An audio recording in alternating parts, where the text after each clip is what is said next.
അസ്സലാമു അലൈക്കും. നമ്മളെ മിഷനെ കുറിച്ചിട്ട് അൽറ TV എന്നുള്ള പ്ലാറ്റ്ഫോം യൂട്യൂബിൽ 24 വർഷമായിട്ട് യൂട്യൂബിലുണ്ട്. ലോകത്ത് പല ഭാഗങ്ങളിലും ഇത് കണ്ടുകൊണ്ടിരിക്കുന്ന ഒരുപാട് ആളുകളുണ്ട്. ഏകദേശം 13-14 ലക്ഷത്തോളം ആളുകൾ അത് സബ്സ്ക്രൈബേഴ്സ് ആയിട്ടുണ്ട്. അതിനുശേഷം ഈ ഇടയായിട്ട് നമ്മൾ മലയാളത്തിൽ അതിൻ്റെ ബ്രാഞ്ച് എന്നുള്ള നിലക്ക് മലയാളികൾക്കായിട്ട് പരിചയപ്പെടുത്താൻ വേണ്ടിയിട്ട് അൽറ മിഷൻ എന്നുള്ള യൂട്യൂബ് ചാനൽ സ്റ്റാർട്ട് ചെയ്തിട്ടുണ്ട്. അതിൽ ഇമാം മഹദിയെ കുറിച്ച് പരിചയപ്പെടുത്തുന്നു. അത് കണ്ടുകൊണ്ട് ഒരുപാട് ആളുകൾ ഇതിലേക്ക് വന്ന് അവർ ദിക്റെ ഖൽബ് എന്താണ് എന്ന് അനുഭവിച്ചിട്ടുണ്ട്. ഇമാം മഹദി ആരാണെന്ന് അവർ അറിഞ്ഞിട്ടുണ്ട്. അവരെ സംബന്ധിച്ചിടത്തോളം യാതൊരു പണ്ഡിതനോ യാതൊരു സൂഫിക്കോ അതിനെതിരായി പറഞ്ഞതുകൊണ്ട് ഒന്നും സംഭവിക്കാൻ പോകുന്നില്ല.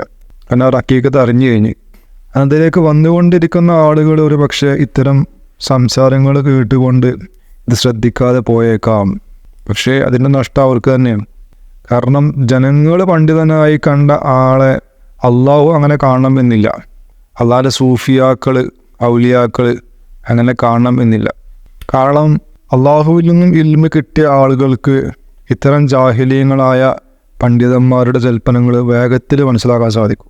അവർ ആ ജഹലെപ്പളാ മാറൽ അള്ളാഹുവിൻ്റെ നൂറ് അവരെ കൽബിലേക്ക് പ്രവേശിക്കുമ്പോൾ അന്ന് ഇതേ വാക്ക് നമ്മൾ തിരുത്തി പറയുകയും ചെയ്യും. അവരെന്തായി ഇന്ന് പണ്ഡിതന്മാരായെന്ന് പറയും. എന്നാൽ ഈ സമയം അവർ പണ്ഡിതന്മാരല്ല. അവർക്ക് പറയാനുള്ള അധികാരമില്ല. കാരണം വലിയ ഒരു പിഴവ് പറയണ സമയത്ത് അത് കേട്ടുകൊണ്ട് അതിനെതിരെ പറയാതിരിക്കൽ ഏറ്റവും വലിയ ദുൽമാണ്. പ്രത്യേകിച്ച് ഔലിയാക്കളെ നേതാവായിട്ട് അവസാനത്തിൽ വരാൻ പോകുന്ന ഇമാം മഹദിയുടെ വിഷയത്തിൽ. കാരണം ഞാൻ ഈയിടെ കേട്ട ഒരു പ്രസംഗത്തിൽ യൂട്യൂബിലൂടെ അല്ലെങ്കിൽ സോഷ്യൽ മീഡിയയിലൂടെ പ്രചരിക്കുന്ന ഒരു ഇമാം മഹദിയുടെ വാദം, ഇമാമത്തിലേക്കുള്ള ക്ഷണം ശുദ്ധ അസംബന്ധമാണ്. കാരണം അങ്ങനെയാണെങ്കിൽ നീതി എവിടെ?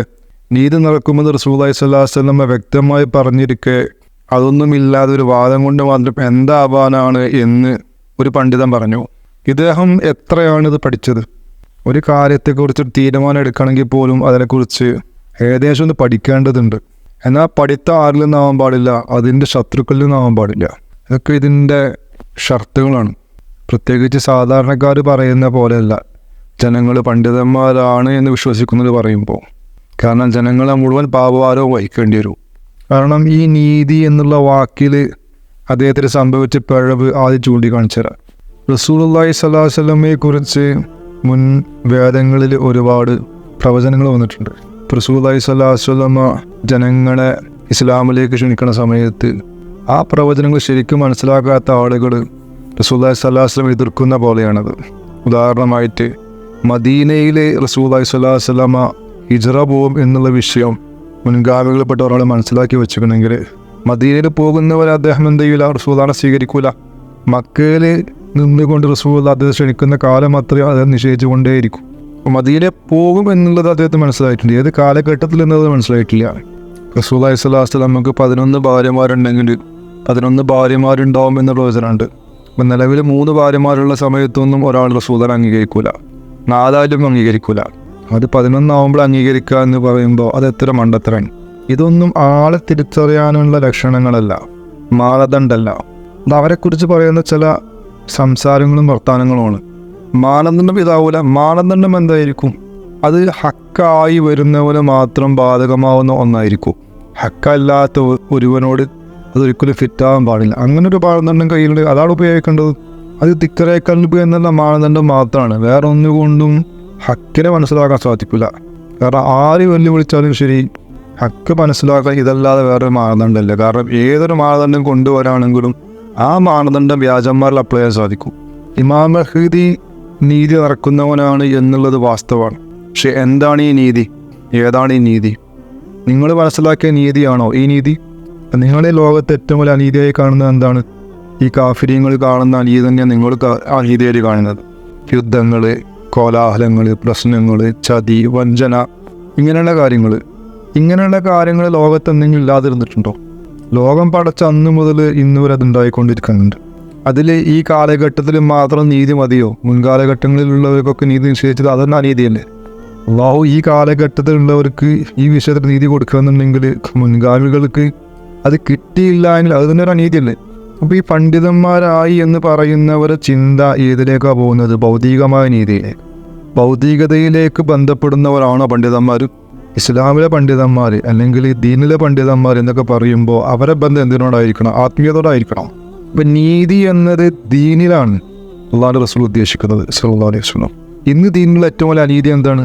ദീനിൽ അത്യാവശ്യമായ ഒരു കാര്യം ദീനിൽ നിന്ന് മിസ്സായി പോയിട്ട് അത് ദിക്റേ ഖൽബ് എന്നുള്ള റസൂലുള്ളാഹിന്റെ സുന്നത്താണ്. ആ സുന്നത്തില്ലാതെ പണ്ഡിതന്മാർ ജനങ്ങളുടെ അനീതി കാണിക്കുമ്പോൾ ആ അനീതി മാറ്റിക്കൊണ്ട് നീതി നടക്കാൻ വേണ്ടി വരുന്നവനാണ് ഇമാം മഹ്ദി.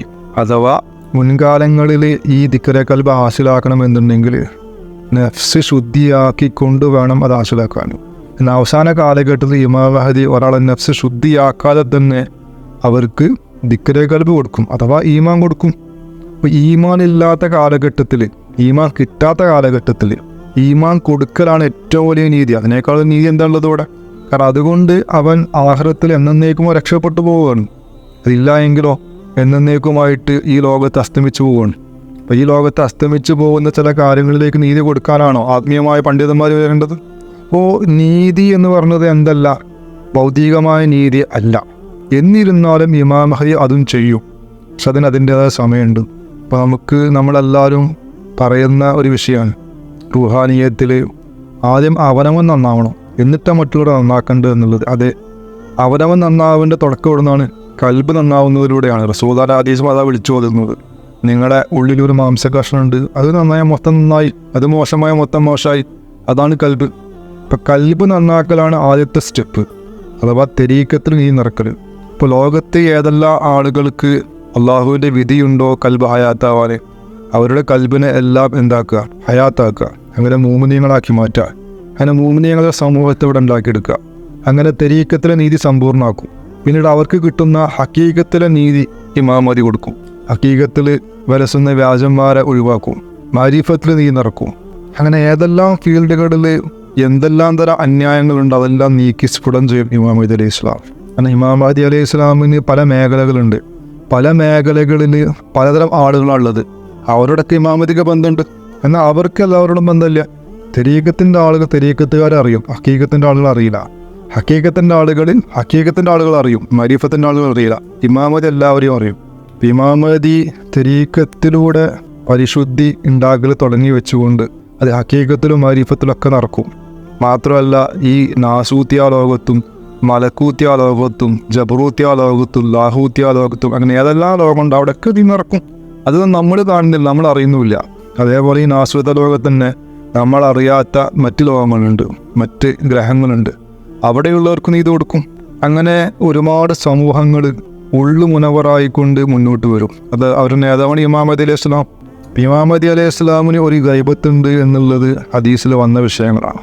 പക്ഷേ അതിനെ വിശ്വസിക്കണമെങ്കിൽ ഹദീസ് വേണമെന്നില്ല, അതൊരു വാസ്തവമായ കാര്യമാണ്. അദ്ദേഹം പിന്നീട് ഗൈബത്തിന് ശേഷം തിരിച്ചു വരുന്ന സമയത്ത് അദ്ദേഹത്തിൻ്റെ അനുയായികളും ഈ ലോകത്ത് ഭൗതികമായ നീതി നടപ്പിലാക്കും. കാരണം മുനവ്വറായ ആളുകളെ കൊണ്ട് സാധ്യമാവുള്ളൂ. മുനവ്വറല്ലാത്തൊരെന്ത് നീതി നടക്കാനാണ് ഈ ലോകത്ത്. അപ്പം ഈ ലോകത്ത് അത്തരം അനീതികൾ തുടച്ചു നീക്കാൻ വേണ്ടിക്കാണ്ട് ദജ്ജാലിനെതിരെ യുദ്ധം ചെയ്യും. ആ യുദ്ധത്തിൽ ഇമാം മഹ്ദിയുടെ സംഘത്തിൻ്റെ നേതാവായിട്ട് ഈസാ നബി അലൈഹി സ്വലാം ഈ ലോകത്തുണ്ടാവും, അദ്ദേഹത്തിൻ്റെ അനുയായിയായിട്ട്. ഇത് സംഭവിക്കാൻ പോകുന്ന കാലമാണ്. ഇമാം മഹ്ദി അലൈഹി സ്വലാമിൻ്റെ കാലം കഴിഞ്ഞിട്ടില്ല. കാലം കഴിയാതെ എങ്ങനെ നിങ്ങൾ അതിനൊരു തീരുമാനം പറയൽ? ഇമാം മഹ്ദിയുടെ കൽബിനെ ശുദ്ധീകരിക്കുന്ന പാർട്ട് നടന്നുകൊണ്ടിരിക്കുകയാണ്.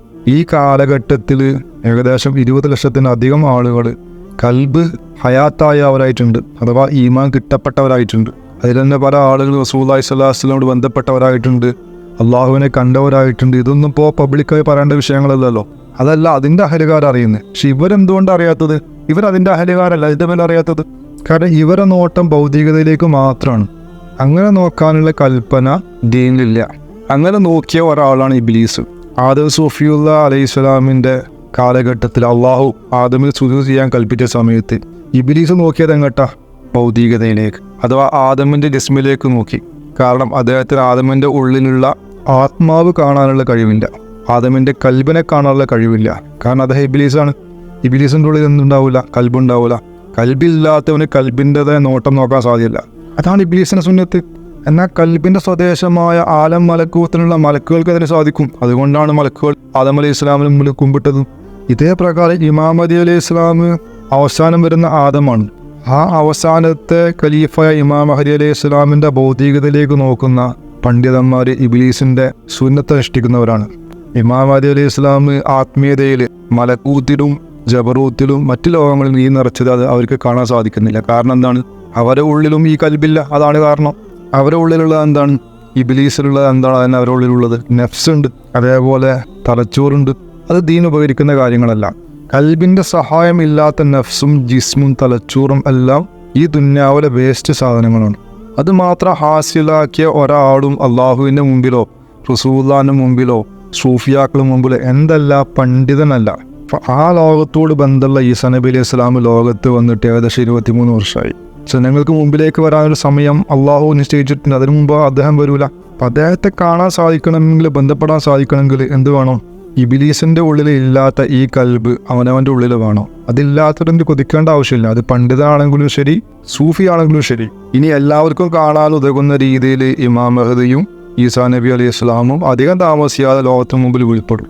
അത് കാണുന്ന സമയത്ത് ഒരുപാട് ആളുകൾ അംഗീകരിക്കും. അത് കൽബിൻ്റെ ആളുകളല്ല. അത് ആരാളുകളാണ്? ഭൗതികതയുടെ ആളുകളാണ്. അവർക്ക് ഈമാൻ എന്ന ദർജ കിട്ടപ്പെടാൻ പോകുന്നില്ല. ഇതാണ് ഇതിൻ്റെ ഹഖീഖത്ത്. ഇത് അദ്ദേഹത്തിനുള്ള മറുപടിയായിട്ടാണ് ഇട്ടത്. കാരണം ഒരുപാട് ഹക്ക് തേടുന്ന റൂഹുകളുണ്ട്. അവർക്ക് കൺഫ്യൂഷൻ ഉണ്ടാകാൻ പാടില്ല. അത് ഒഴിവാക്കാനാണ്. ഈ ഒരു സംസാരം കൊണ്ട് ഹക്ക് തേടുന്നവർക്ക് അത് ഒഴിവാകും എന്നുള്ള ഉറപ്പുണ്ട്. ഹക്ക് തേടാത്തവർക്കും അള്ളാഹു വിധിക്കാത്ത റൂഹുകൾക്കും അത് കിട്ടാത്തതും നമുക്ക് നിരാശയില്ല. ഇൻഷാ അല്ലാഹ്.